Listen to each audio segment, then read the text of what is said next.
Awit, 57 kabanata. Dalangin upang tulungan. Mahabag ka, o aking Diyos, ikaw sana ay mahabag.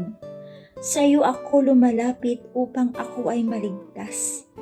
Pagkat aking nasumpungan sa lilim ng iyong pakpak, ligtas ako sa panganib hanggang ito ay lumipas. Yaong aking tinatawag ang Diyos sa kalangitan, ang Diyos na nagdudulot ng lahat kong kailangan. Magmula sa kalangitan, diringgin ang aking hibik. Ang lahat ng kaaway ko'y lubos niyang magagahis. Ang tapat niyang pagmamahal at matatag na pag-ibig, ihahayag ito ng Diyos, sa aki di ikakait. Kasama ko'y mga leon, kapiling ko sa paghimlay, mabangis na mga hayop na sisila sa sinuman, parang sibat at palaso, yaong ngipin nilang taglay, matutulis yaong dila na animoy mga sundang.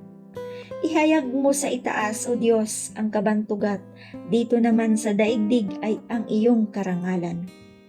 Nadarama ng sarili ay dusat pagkasiphayo, pagkat hinuhuli ako't nais nila ay masilo. Humukay ng isang bitag upang ako ay mabuslok, ngunit sila ang nahulog sa bitag na itinayo. Nahahanda ako, o Diyos, ako ngayon ay handa na, purihin ka at awitan ng awiting masisigla. Gumising ka, katawan ko, gumising ka, kaluluwa, gumising ka't tugtugin mo yaong lumang lira't alpa. Tumugtog ka at hintayin ang liwayway ng umaga. Sa gitna ng mga bansa, kita'y pasasalamatan. Yahweh, ikaw ay pupurihin sa gitna ng mga hirang. Pag-ibig mong walang maliw ay abot sa kalangitan. Nadarama sa itaas ang lubos mong katapatan. Ihayag mo sa itaas ang taglay mong kabantugat.